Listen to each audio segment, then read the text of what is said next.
አብይ ጾምን ጾመን የኛ ጾም ያጸድቀናል ማለታችን አይደለም። የኛ ጾም ያጸድቀናል ማለታችን አይደለም። አሁን አንዳንድ ሰዎች ይላሉ ከኛ ቤተክርስቲያን ውጭ ሆኑ ሰዎች ስነ ምግባር እንስራ እንዲናርግ ሲባል በእኛ ስራ እንድንም በእኛ ስራ እንድንም ጉጭ ማለት ግን መጎለት ግን ለዚያ ፍቅር ምልክት አለማሳየት ነው። ቢያንስ መውደዳችን እንግለጠው ነው። እምንሰግደው ለሱ ፍቅር የሱን ፍቅር ለማሳየት ነው እንጂ የኛ ስግደት መንግስተ ሰማያትን የሚገዛልን ሆኖ አይደለም። እምንቆመው የኛ ቁመት መንግስተ ሰማያትን ሊገዛት አይደለም። ለፍቅሩ ምልክት ማሳየት፣ በሱ የማመናችን ማህተም ማሳየት ነው። አዎ ቃልህ እውነት ነው፣ ነገርህ የታመነ ነው፣ ለኛ መሞት የታመነ ነው። ለዚህም የምናሳየው ፍቅር ይሄ ነው።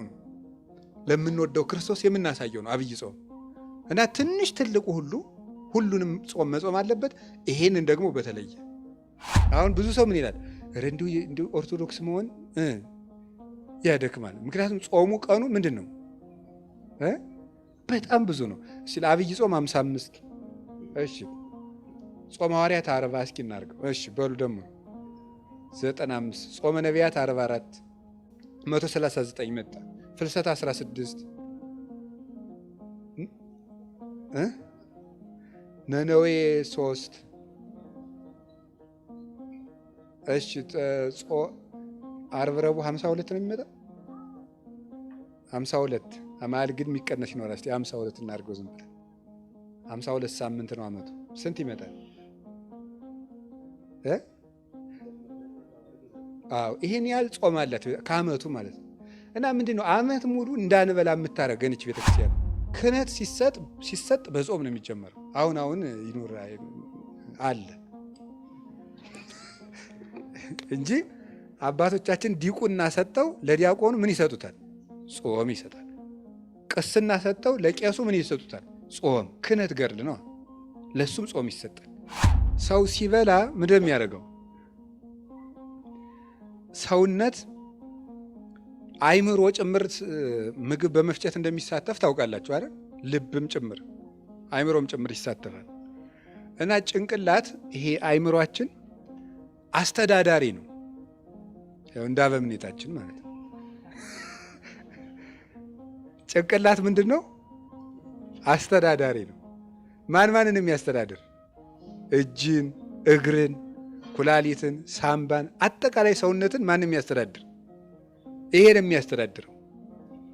እና ሆድ የምን አካል ነው? አንድ ግዛቱ ነው።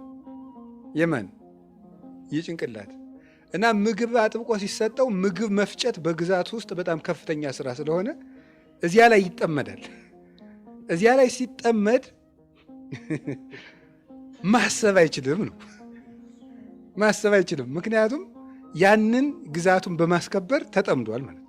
ያን በማስፈጨት ባይድ ነገር ስለተከመረበት እሱን ነገር ስፍራ እስከሚያይዝ ጓዙን ስፍራ እስኪያስይዘው የማሰብ አቅም ያጣል። አሁን ብዙ ትዳር ፍቅር የሌለው ከንቱ ትዳር የሆነበት ምክንያት እንደተጋቡ አይጾሙም። ስለዚህ ረድኤተ እግዚአብሔር ይለያቸዋል ማለት ነው። 40 ቀን ግን ከተጋቡባት ቀን ጀምሮ 40 ቀን ይጾሙና በ40ኛዋ ቀን ስጋው ደግሞ እንደገና ተቀብለው ሰርግ ይደረጋል። መደገስ ይችላል፣ አለመደገስ ይችላል። ምክንያቱም ክርስቶስ 40 ቀን ከጾመ በኋላ የት ተገኘ? ሰርግ ቤት ውስጥ ተገኘ ማለት ነው። አንድ አምላክ በሚሆን በአብ በወልድ በመንፈስ ቅዱስ ስም እንደምን ሰነበታችሁ? እንደምን ዋላችሁ? እንደምን አመሻችሁ? ቸርነት ገንዘቡ የሆነ ፈጣሪያችን ለዚህ ቀን ስላደረሰን ክብር ምስጋና ይግባው። ሁላችሁም እንኳን አደረሳችሁ። እግዚአብሔር እንደፈቀደ እንማማራለን። በመካከላችን ተገኝቶ እንዲያስተምረን ፈቃዱ ይሁንልን።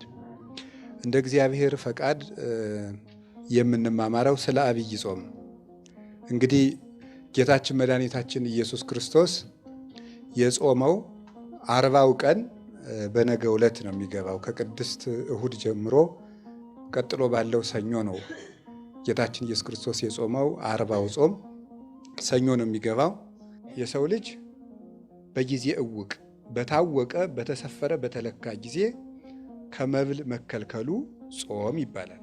በታወቀ ጊዜ ጾም ማለት ባጭሩ መከልከል ማለት ነው። ፍትሕ መንፈሳዊ አንቀጽ 15 ቁጥር 1 ላይ እንደተጻፈው ጾም መከልከል ነው። መከልከል ነው ጾም። ይሄ ፍቹ ዝም ብሎ ዘይቤያዊ ፍቹ ነው። ግዕዙ ወደ አማርኛ ሲተረጎም ነው መከልከል የሚሆነው። መንፈሳዊ ፍቹ ግን ጾም ምንድን ነው? ጾም ምን ይመስላችኋል? ጾም ሰማያዊ መልካችንን መጠበቅ ነው። ሰማያዊ መልካችንን እኛ የተፈጠርነው በማን መልክ ይመስላችኋል? ኦሪት ዘፍጥረት ምዕራፍ 1 ቁጥር 26 ላይ እንደተጻፈው በማን መልክ ነው የተፈጠርነው? በእግዚአብሔር መልክ ነው የተፈጠርነው። በእግዚአብሔር አርአያና መልክ ከተፈጠር እግዚአብሔር ይበላል አይበላም? ጥያቄው ራሱ መልሱ እንጂ አይበላም አይደል እንዴ? ይበላል አይበላም? አይበላም። እና ምን ጾመው ወደ የትኛው መልካችን ለመሄድ ነው? እግዚአብሔርን መስለን ስለተፈጠር ወደማይበላው መልካችን ለመሄድ ነው። መጨረሻ ላይ መንግሥተ ሰማያት እንበላለን አንበላም? አንበላም። እና ወደዚያኛው ዝግጅት እያደረግን ጾም ማለት ወደ ትክክለኛ መልካችን መመለስ ማለት ነው። ወደ ተፈጥሯችን መመለስ ነው። ይሄ የሚበላው ስጋ ራሱ መጨረሻ ላይ በማይበላ ሕይወት ነው የሚኖረው። ስለዚህ እግዚአብሔርን ወደምንመስልበት መልክ መሄድ ነው ጾም ማለት። ሰማያዊነት ነው። ይውላችሁ የእኛ ኦርቶዶክሳዊ ተዋሕዶ ቤተክርስቲያን ስንዱ እመቤት የሆነችው እናታችን ከዓመት ካሉት ቀናት የምታበዛው ምኑን ነው? በቃ ጠቅላላው ሕይወታችን ማንን ወደ መምሰል እንዲያድግ ነው። አሁን ብዙ ሰው ምን ይላል? እንዲሁ ኦርቶዶክስ መሆን ያደክማል። ምክንያቱም ጾሙ ቀኑ ምንድን ነው? በጣም ብዙ ነው። እሺ ለአብይ ጾም 55፣ እሺ ጾመ ሐዋርያት 40 እስኪ እናድርገው። እሺ በሉ ደግሞ 95፣ ጾመ ነቢያት 44፣ 139 መጣ። ፍልሰት 16፣ ነነዌ 3፣ እሺ ዓርብ ረቡዕ 52 ነው የሚመጣ 52 አማል ግን የሚቀነስ ይኖራል። እስቲ 52 እናድርገው ዝም ብለን 52 ሳምንት ነው አመቱ። ስንት ይመጣል? አዎ ይሄን ያህል ጾም አላት ከአመቱ ማለት ነው። እና ምንድነው አመት ሙሉ እንዳንበላ የምታረገን እች ቤተክርስቲያን ነው። የለም ልጆች የሚሻላችሁ ማንን ብትመስሉ ነው? ፈጣሪያችሁን ብትመስሉ ነው። ይሄማ መብላቱ የማን ነው? የበሬ ነው። የበሬ የአህያ የፈረስ ነው። እግዚአብሔርን ብትመስሉ ነው የሚሻላችሁ። እንዲያው ለመቆም እንስሳነቱንም አንዳንድ ጊዜ ምን አድርጉት ነው ብሉ፣ እየዋላችሁ ብሉ። መች ይሄ እንስሳው ጠባያችሁ ካልቆመ መላካዊ ጠባያችሁ ስለማይሆንለት እየዋላችሁ ብሉ፣ እየጾማችሁ ብሉ። ግን እግዚአብሔርን መምሰላችሁ ቢበዛ ይሻላል ብላ ነው። በሰማይ መብላት መጠጣት የለም። ይቺ ቤተክርስቲያን ሰማያዊት ቤተክርስቲያን ስለሆነ የሰማዩን ኑሮ ነው እዚህ ውስጥ የምታለማምደን። በሰማይ ሄደን የምንኖረው ኑሮ መብል እንዲያውም ካገኘነው ዘንድ እናጥረገርገዋለን እንጂ እኔንም ጨምሮ ምን ነው ባይኖር ኖሮ በእውነት መከራ ወንድሜ፣ ምግብ ባይኖር የሁሉ ጦርነት ራሱ ይኖራል እንዴ ምግብ ባይኖር? ነገር ግን የሰው ልጅ ኩራተኛ ነው እንጂ በኩራትም ሊጣላ ይችላል። ምግብ ነው የሁሉ መከራ የሚያመጣው። በሽታ ቢመጣ በምግብ ለኩላሊት ጥሩ ነው የተባለው ምግብ ለጨጓራ ክፉ ይሆናል። ለጨጓራ ጥሩ ነው የተባለው ለልብ ክፉ ይሆናል። መከራ የሆነ ነገር ነው በዚህ ዓለም መኖር። እና ለምንድን ነው ግን ቤተክርስቲያን እንዲህ የምታደርገው ሲባል መልአካዊ ሕይወት እና ቅዱስ ወግሪስ ሲናገር ምን ይናገራል? በቀን 1 ጊዜ የሚበላ ሰው መልአክ ነው። በቀን 2 ጊዜ የሚበላ ሰው ሰው ነው። በቀን 3 ጊዜ የሚበላ ሰው እንስሳ ነው ይላል። በቀን 1 ጊዜ የሚበላ ምንድን ነው? መልአክ ይበላል አይደለም? መልአክ ይበላል እንዴ? በቀን 1 ጊዜስ ምንድን ነው? አብዛኛው ሕይወቱ ወደ ምን ያደላ ነው ማለቱ ነው? ወደ መልአካዊ ሕይወት ያደላ ነው። በቀን 1 ጊዜ የሚበላ መልአክ ነው። 2 ጊዜ የሚበላስ ተመስገን። 3 ጊዜ የሚበላውስ እንስሳ ነው። ወደ እንስሳነት እየወረድ ነው። ከ3 ጊዜ ወደ 2 ጊዜ ስትቀንሰው ሰው ትሆናለህ። ወደ 1 ጊዜ ሲያመጡት ደግሞ አባቶቻችን የሚኖሩት በገዳም ዘግተው ትርምት እያዙ የሚኖሩት ደግሞ እነሱ ምን ይሆናሉ? መልአክ ይሆናሉ ማለት ነው። መልአክ ይሆናሉ። ጾም ማለት ይሄ ነው። ጾም የሚጾም ሰው ፊልክስዩስ ሲናገር መጽሐፈ መነኮሳት የጾመኛ ሰው ሰውነት ሌሊቱን ሙሉ ተኝቶ ማደር አይቻለውም ይላል። ጾም የትጋት ምንጭ ነው። ትጋት የሚገኘው ከጾም ነው። ሰው በልቶ ትጉ ሊሆን አይችልም። እንዲያውም በጣም ምን ያደርጋል መሰላችሁ? ሰው ሲበላ ምንድን የሚያደርገው? ሰውነት አይምሮ ጭምር ምግብ በመፍጨት እንደሚሳተፍ ታውቃላችሁ አይደል? ልብም ጭምር አይምሮም ጭምር ይሳተፋል። እና ጭንቅላት ይሄ አይምሮአችን አስተዳዳሪ ነው። ያው እንዳበምኔታችን ማለት ነው። ጭንቅላት ምንድን ነው? አስተዳዳሪ ነው። ማንን የሚያስተዳድር? እጅን፣ እግርን፣ ኩላሊትን፣ ሳምባን፣ አጠቃላይ ሰውነትን ማን የሚያስተዳድር? ይሄን የሚያስተዳድረው እና ሆድ የምን አካል ነው? አንድ ግዛቱ ነው። የማን? የጭንቅላት። እና ምግብ አጥብቆ ሲሰጠው ምግብ መፍጨት በግዛቱ ውስጥ በጣም ከፍተኛ ስራ ስለሆነ እዚያ ላይ ይጠመዳል። እዚያ ላይ ሲጠመድ ማሰብ አይችልም ነው። ማሰብ አይችልም። ምክንያቱም ያንን ግዛቱን በማስከበር ተጠምዷል ማለት ነው። ያን በማስፈጨት ባይድ ነገር ስለተከመረበት እሱን ነገር ስፍራ እስከሚያይዝ ጓዙን ስፍራ እስኪያስይዘው የማሰብ አቅም ያጣል። እና ለዚህ ነው የማይጾም ሰው ሀሳቡ ቅርብ ነው። ምንም በቀልም ነው። እቅዱም ቅርብ ነው። እና እንቅልፉ መከራ ነው። ስለዚህ ምን ይላል? አይምሮ ሰውነትን ማንቃት አንድ ስራ ይሆንበታል። ምግቡን ደግሞ ትእዛዝ ሰጥቶ ማስፈጨት አንድ ስራ ይሆንበታል። ስለዚህ ምን ያደርጋል? ሰውየውን ተኛ፣ ቆይ ምግቡን ልፍጨው ይልና ምን ያደርገዋል? አስተኝቶ ይፈጫል ማለት ነው። ሰውየውን ያስተኛና ምግቡን ስለሚፈጭ ሰውየው በዛ ጊዜ መነሳት ያቅተዋል ማለት ነው። እና የጾመኛ ሰው ሰውነት ንቁ ነው ይላል። የጸሎት ማር ይስሐቅ ሲናገር ደግሞ ጾም ምንድን ናት ያለ? የአርምሞ ምኗ ናት? እህቷ ናት ይላል። ታላቅ እህቷ ናት። አርምሞን ዝም ማለትን፣ መረጋጋትን፣ መስከንን የምታመጣው ማናት? ጾም። እማ ለምን? ለጸሎት። የጸሎት እናቷ ናት። ደግሞ ጸሎትን የምትወልዳት ማናት? ጾም ናት። የሚጾም ሰው ጸልይ ጸልይ ጸልይ ጸልይ ጸልይ ነው የሚያሰኘው። አይምሮ የተሳለ ነው። አንደበቱ ስል ነው። ልቡናው የተከናወነ ነው። ሐሳቡ ክት ነው። ስለዚህ የጸሎት እናት ናት። ነቃ ለአንብ የእንባ ምንጭ ናት። ሁልጊዜ የሚበላ ሰው ማልቀስ አይችልም። በነገራችን የሚጾም ሰው ነው። አሁን ከዓለም እኮ ተቃራኒ ነው። የዚህ ዓለም ነገር እኮ እና ክርስትና እንደተቃረኑ ነው የሚኖሩት። አሁን ካልጠጣህ የትኛውን ውሃ ታነባዋለህ ነው አይደል የሚለው። በሳይንስ ቢሆን ኖሮ ብናዋጋ ያልጠጣኸውን የት እንባ ይመጣል ነው። እንዲሁም ቅዱሳን ሲበቁ ውሃ ወደ አለመጠጣት ሲሄዱ እንባቸው ምን ያደርጋል? እያጸርው ይይዙ ነው እኮ የሚለው። እንባቸው ፈጽሞ የማይቆም ነው የሚሆነው። እንደ ሰኗ ለዚያውም አይን የማይቆጠቁጥ ያለ ስስት የሚወርድ እንባ ነው የሚኖራቸው። የእነ አቡነ ገብረ መንፈስ ቅዱስ፣ የእነ አቡነ ተክለ ሃይማኖት፣ የእነዚህ ከዋክብት እንባቸው ምንጭ ነው። የክርስቶስን ሕማም እያሰቡ ማለት ነው። የእንባ ምንጭ፣ የጸሎት እናት፣ የአርምሞ እህቷ ማናት? የጥንት የገድል የተጋድሎ ሁሉ መጀመሪያ ጾም ነው። የተጋድሎ ሙሴ 40 ዓመት ህዝብን የመምራትን ገድል የጀመረው ምን በማድረግ ነበር? በመጾም ነው የጀመረው። ክርስቶስ ራሱ መድኃኒታችን ኢየሱስ ክርስቶስ ዓለምን የማስተማር ገድልን የጀመረ ምን አድርጎ ነው? መጀመሪያ ጾሞ ነው። ሁሉ ነገር ተጾሞ ይጀመራል።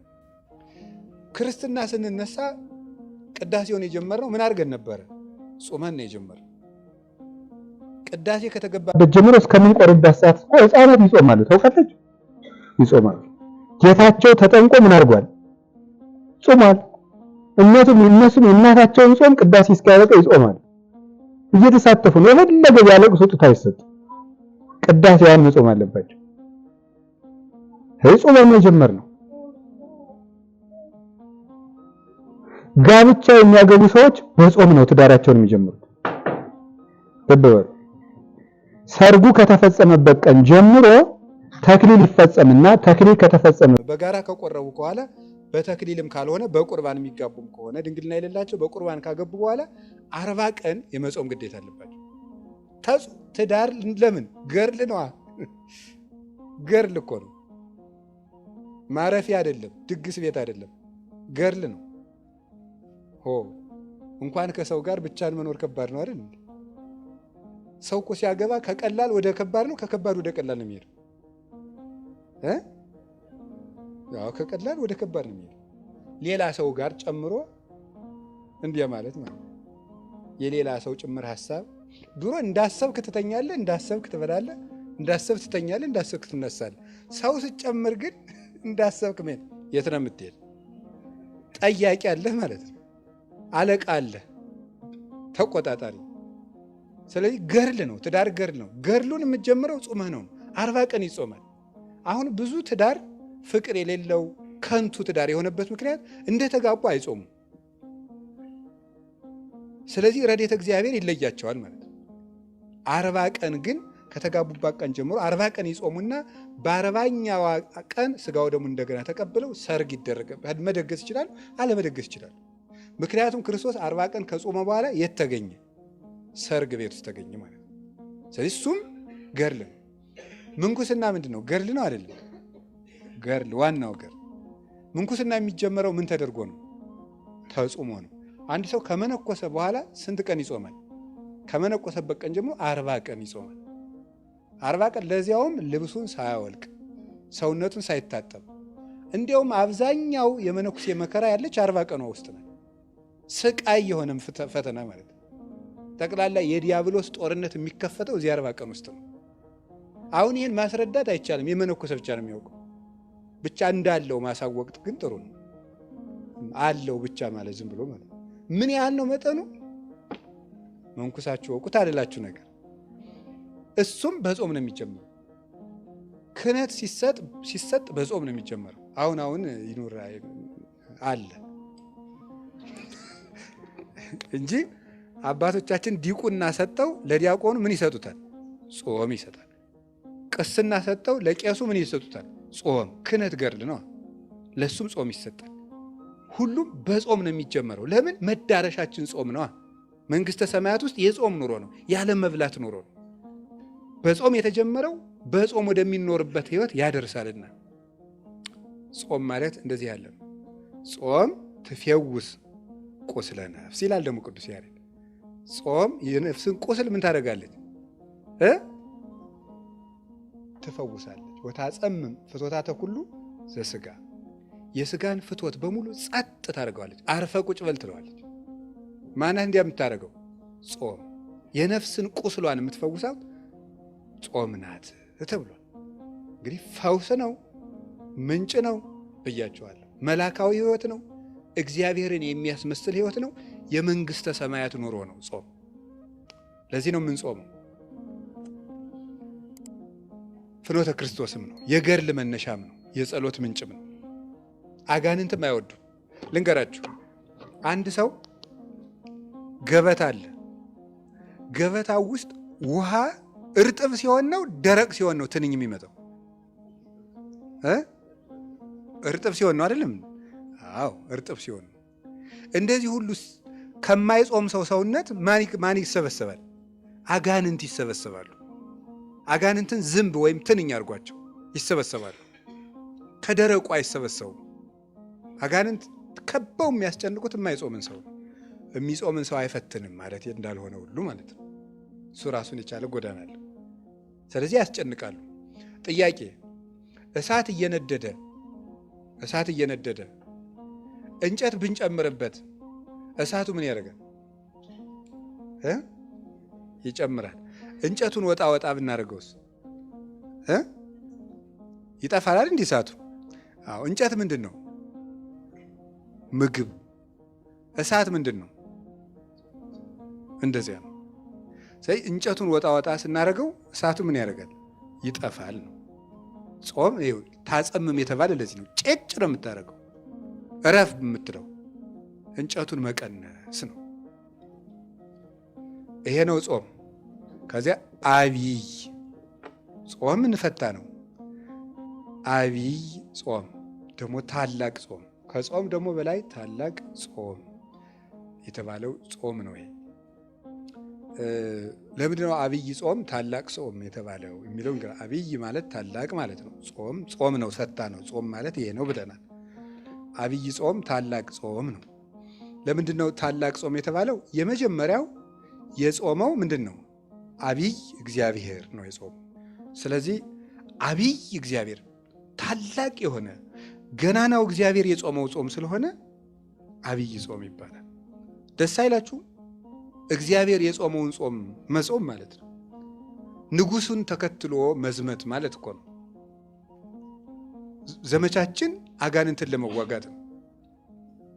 ንጉሱን ተከትሎ የምንከተለው ንጉስ ደግሞ በረሃብ ብንከተለው ጦም የሚያሳድር አይደለም። ራሱን የህይወት እንጀራ አድርጎ የሚመግብ ነው። ከክርስቶስ ጋር የጾመ የሚመገበው ክርስቶስ ነው። ከክርስቶስ ጋር የጾመ ሰው ስለዚህ ገናና ጾም የሚያሰኘው የምንጠግብበት ነው። የምንጠግበው ክርስቶስን ነው። በገጠር ሁዳዴ ጾም ይባላል። ሁዳዴ ጾም ሰምታችሁ ታውቃላችሁ አይደል? ሁዳድ ማለት የንጉስ እርሻ ማለት ነው።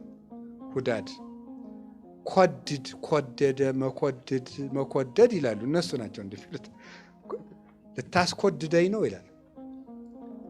ኩዳድ እርሻ ሄዷል እገሌ ከተባለ የትልቅ ሰው የባለስልጣን እርሻ ሊያርስዷል ማለት ነው። የንጉስ እርሻ በዚያ መቅረት በጣም ከባድ ነው። እዚያ እርሻ የቀረ ሰው ሊኖር ነው ላይኖር ነው። ምክንያቱም የማን እርሻ ነው? የንጉስ እርሻ ነው። እና ሁዳዴ ጾም ሰፊ እርሻ ማለት ነው። የንጉስ እርሻ ሰፊ ስለሆነ አገሩ ሁሉ ነው የሚሰማራበት። ይሄ የንጉስ ክርስቶስ እርሻ ነው። ይሄ ጾም ንጉስ ክርስቶስ የጾመው ሰው ሁሉ ለንጉሱ የሚገብረው ከንጉሱ እርሻ በመገኘት ነው። ለክርስቶስ ፈቃዳችን የምንገብርበት ጾም ነው። ይሄ ለራሱ ለንጉሱ ለክርስቶስ ለንጉሱ በዚህ ሰፊነቱ 55 ነው። በዚህ ተገኝተን ፈቃዳችን ለክርስቶስ የምንገብርበት ነው።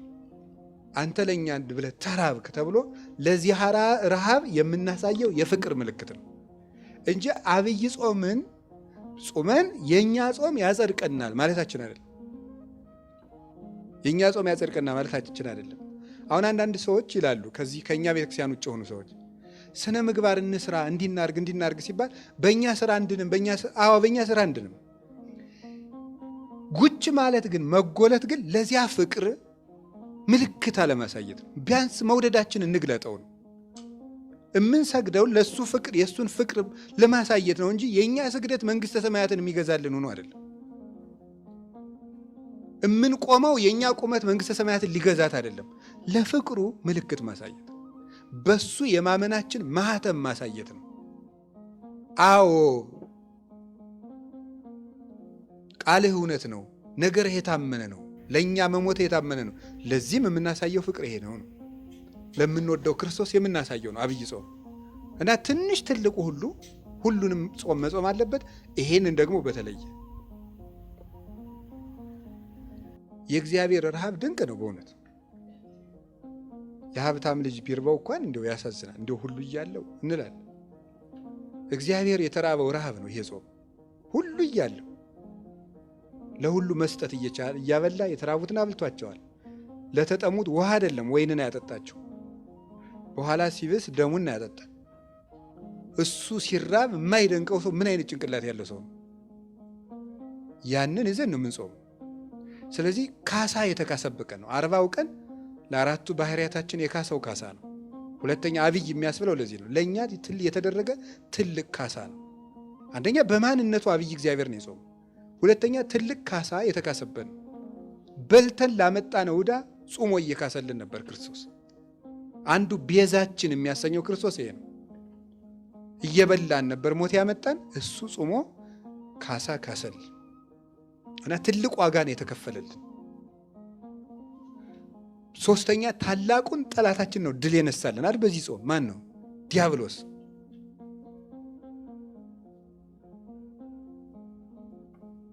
እምደ ጸላኢ ዘአልቦ ምህረት ያለው ቅዱስ ኤፍሬም ምህረት የሌለውን ጠላታችን ነው የቀጠቀጠልን። ትልቁን ጠላታችን በዚህ ጾም ቀጥቅጦታል። በትዕቢት ቢመጣ በትዕቢት ነበር ቀድሞ ከገነት የወጣ ነው። በትህትና አድርጎ በስስታችን ነበር ሔዋንን ዋፍተዋ ለሔዋን ቢ የሚያደርግ ስስት ነበረ ገነቱ ነበር። እሱን አጠፋው። የሌላትን ገንዘብ መመኘት፣ የሌላትን አምላክነት መመኘት ፍቅረ ነዋይ ነበረባት ሔዋን። የሰጣትን ትታ ያልሰጣትን። ሶስቱም አዳምና ሔዋን ሞትን ያገቡባቸው መስመሮች ነበሩ። ጌታ በ40 ጾም የተፈተናቸው እነዚያን ነው ያጠፋልን። የኃጢአትን ስሩን ያደረቀበት ጾም ነው ይሄ ጾም። ስለዚህ አብይ ጾም ገናናው አምላክ ስለ ጾመው ትልቅ ካሳ ስለካሰልን፣ ሶስተኛ ትልቁን ጠላታችን ድል ስለነሳልን አብይ ጾም ይባላል ባጭሩ። እሺ አብይ ጾም ከየት ይጀመራል ነው? የአብይ ጾም ጉዞ ከየት ነው የሚጀመረው ነው?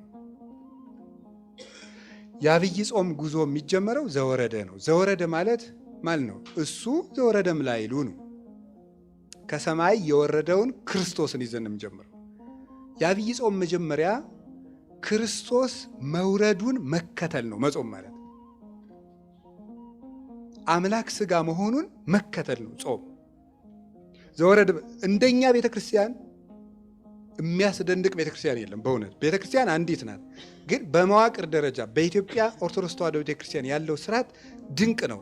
ይሄ የሆነው ደግሞ በታላቁ መብራታችን በቅዱስ ያሬድ ምክንያት ነው እና ዘወረደ ብሎ የሰራልን እሱ ነው። ጾሙ ከዚህ እንዲጀምር ተገልጦለት ነው። ሌሎቹ ዘወረደ አይሉትም፣ ሌላ ስም ነው ያለው በሌሎች አብያተ ክርስቲያናት ዘንድ። የእነሱም ድንቅ ነው። እግዚአብሔር በየስልቱ ይመለካል። ሃይማኖቱ እስካለ ድረስ ነውር የለው። ዘወረደ ብለን የምንጀምረው እኛ ነን። ስለዚህ አብይ ጾም ከየት ነው የሚጀመረው ሲባል ከእግዚአብሔር ልጅ መውረድ ነው።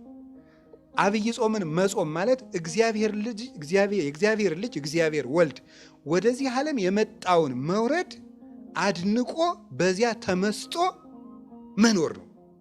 አሁን እየጾምን ይመስላችኋል? የመጀመሪያዎቹ ክርስቲያኖች ክርስቶስ ወደዚህ ዓለም የወረደበትን ምስጢር ለማድነቅ ብለው አብይ ጾም ሊገባ ሲል ዮርዳኖስን ተሻግረው በረሃ ሄደው 40ውን ቀን ሰንብተው የሆሳዕና ዕለት ነበር መልሰው የሚገናኙት። በሐዋርያት ዘመን የነበሩት ማለት ዳቧቸውን ቋጥረው ዮርዳኖስን ተሻግረው በረሃ ሄደው ሁሉም ለየብቻው ሆኖ የክርስቶስን ወደዚህ ዓለም መምጣት እያደነቀ ከርሞ የሆሳዕና ይገናኛሉ። ስለዚህ በክርስቶስ ሰው መሆን መደነቅ ነው። ዘወረደ ገባ ጾም ገባ ሲባል ዘወረደ ስንል እግዚአብሔር እኮ እኛን ለማዳን መጣ ብሎ በዚህ ተደንቆ ጾሙን መጀመር። ክርስቶስ ወደዚህ ዓለም መጣ ሲባል የምታዩት ነገር አለ። ምንድን ነው የምታዩት? አንደኛ ኃጢአታችን ምን ያህል ከባድ እንደነበር ተመልከቱ። እግዚአብሔርን ከሰማይ ያስወረደ ኃጢአት ነበር የሰራን። አንድ መልአክ የማይመልሰው ኃጢአት ነበር የሰራን። ምን አንድ መልአክ መላእክት ሁሉ ተደምረው ሊመልሱት የማይቻል ኃጢአት ነው የሰራነው። እግዚአብሔርን የሚያስወርድ ኃጢአት ሰርተን ነበር። የዕዳችን መጠን ተመልከቱት። ሁለተኛ እንደዚህ ያለነውን ደግሞ ምን ያህል እንደሚወደን ለማሳየት ነበር። ርዩ መጠን አፍቀረነ እንዘ ጸሩነ ይህነ ለእግዚአብሔር ተሳሃለነ በሞተ ወልዱ። እግዚአብሔር ምን ያህል እንደወደደን ተመልከቱ አለ ቅዱስ ጳውሎስ። ጠላቶቹ ነበርን እኮ ግን ወደደን ያለ አኮ በአምጣነ ጌጋይነ ዘኮነና ሐሳበ ጸጋሁ ለእግዚአብሔር። የእግዚአብሔር የምሕረቱ የቸርነቱ ብዛት መጠን እንደ በደላችን መጠን አይደለም የሆነብን። ስንጠላው ወደደን፣ በልጁ ሞትም ታረቀን። ይውላችሁ ኢየሱስ ክርስቶስ ወደዚህ ዓለም በመምጣቱ የነገረን ይሄንን ነበረ። ከካህሊነቱ ይልቅ ፍቅሩ ነበር የቀደመበት። እንደ ግድ የለሽ ንጉሥ እና ምን ላርጋቸው ይሄን አድርጌላቸው ነበር እማይል ወይም ደግሞ እንደ ደግ ንጉሥም አይደለም ክርስቶስ። ደግ ንጉሥ የተጎዳውን አገር ወይም የተጎዳውን ሰው ልኮ ከተራበ እንኩ ቀል እርዳታ ስጧቸው፣ ከተራቆቱ እንኳን አልብሷቸው፣ ቤታቸውን ገርፍ ከወሰዱ እንኳን መስሪያ ስጧቸው ይላል። ወራሪ ከመጣባቸው ሰራዊት ይልክላቸዋል። ክርስቶስ ግን አንዱን መልአክ ቢልከው ይችላል። ሄድና ፍተው ቢለው ይፈተዋል። ሲኦልን ሄድና በርብርሃና ቢለው ሚካኤልን ቢልከው ይችላል። ገብርኤልን ቢልከው ይችላል። ሰራዊተ መላእክትን ቢልካቸው ይችላል። እሱ ብቻ አይደለም፣ ማንንም ሳይልቅ ያለበት ቦታ ሆኖ ተናግሮ አይደለም ቢያስብ ራሱ ከሲኦል መውጣት እንችላለን። ይውጡ ብሎ ዝም ብሎ ቢያስብ ማለት ያን ግን አላደረገው። ከካህሊነቱ ይልቅ ምኑን ማሳየት ነው የፈለገው? ፍቅሩን ማሳየት ነበር የፈለገው። እንደዚህ እንኳን አርጋችሁኝ እወዳችኋለሁ ማለቱ ነበር። እስኪ በሉ እንደዚህ እንኳን አርጋችሁ ይበሉ። ምን እላችኋለሁ ለማለት ነው የመጣው? እወዳችኋለሁ። ፍቅሩን ሊያሳየን ነው የመጣው። በመንግስቱ ላይ ተነስተንበት እኮ ነው። ሰርቀነው እኮ አይደለም። ሰርቀን አይደለም እኮ ዋሽተን እኮ አይደለም።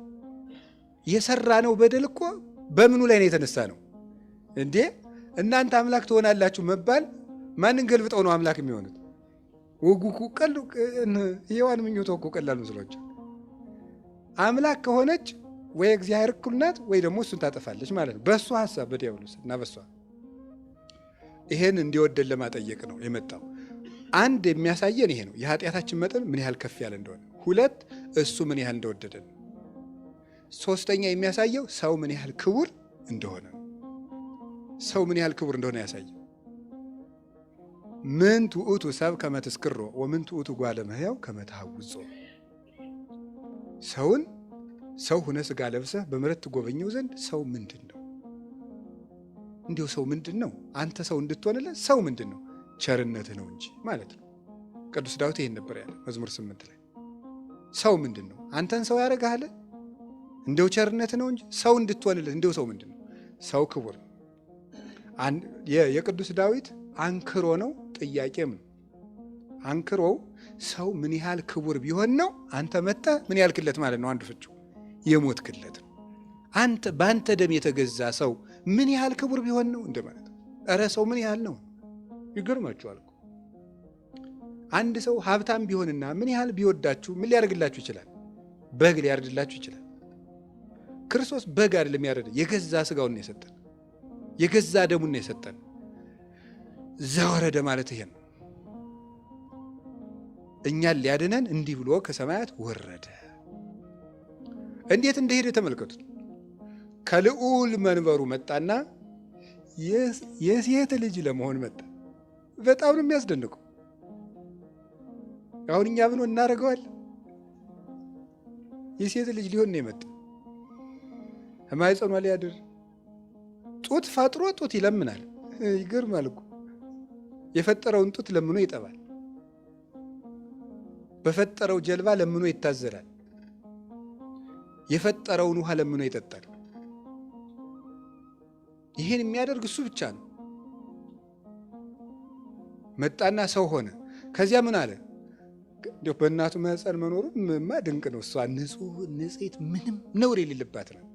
እሱስ ጥሩ ነው፣ ይሻላል። ተወልደ በተድላ መለኮት ብሏል ቅዱስ ያሬድ። ተወልደ በተድላ መለኮት ለመለኮቱ በሚገባ መለኮቱን በምትገልጥ በድንግል ተወለደ ማለት ነው። ለመለኮቱ ባህሪ ምልክት በምትሆነው እናት ተወለደ። ግን የሚደንቀው ከዚያ ደግሞ ወደ ከእናቱ ማኅፀን ንጹሕ ከሆነችው ነበልባላዊት ሰረገላ ከሷ ወደ የት ሄደ? ወደ ፍግ። የት ነው ያ? በረት ማለት ነው።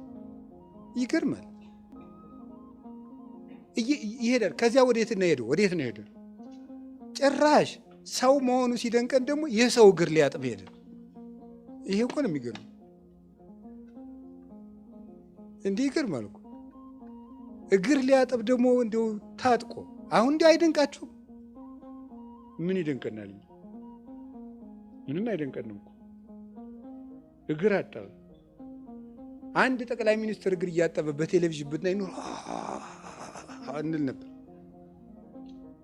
ምን እንደው ጭራሽ እግር አጥቦ ነው እንዴ? ረኛ እንደምና ምናሸረግደው ነገር ተውት። እግር ማጠብ እንዲሁ ታምር እኮ ነው። እግር ከማጠብ ደግሞ ምንድን ነው ያደረገ? በውርደት ወደ መሞት ነው ሄደው። ሰዎች የሚሞቱትን የመጨረሻውን የውርደት ሞት ወደ መሞት፣ ለሱ ግን ክብሩን ቀልጦበታል። ልብሱን አውልቆ ወደ መሞት ሄደ። ደግሞ ልብሱን ታጥቆ እግር አጠበ ብለን ሲደንቀን ልብሱን አውልቆ ወደ መሞት እርቃኑን ወደ መሰቀል ሄደ። ከዚያ ወደ መቃብር ወረደ። እስከ የት እንደሚወርድ እያያችሁት ነው። ወደ እመቤታችን ማኅፀን ከሰማይ ወረደ ብለን እንደነቀን፣ ወደ እመቤታችን ማኅፀን ወረደ ብለን እንደነቀን። ከዚያ እሷስ ድንቅ ንጽሕት ናት። የኃጥአንን እግር አጠበ። ሄደና ደግሞ ጭራሽ ልብሱን እስካውልቆ ምራቅ እስኪተፋበት ድረስ ወረደ። ከዚያ ደግሞ ጭራሽ እስከ መቃብር ወረደ። ግን በጌትነቱ ተነሳ። ዘወረደ ማለት ይሄ ነው። ይሄንን እያሰብን የምንጾመው ጾም እንዲህ የሆነውን ጌታ ለመከተል ነው የምንጾመው። ቅጣት አይደለም ጾም። ይህ ስጋችን ለመጎሰም ምናምን ለእሱ አይደለም የምንጾመው። ይሄ ፍቅር ነው የሚያጾመን። ጾሙ መጥቷል።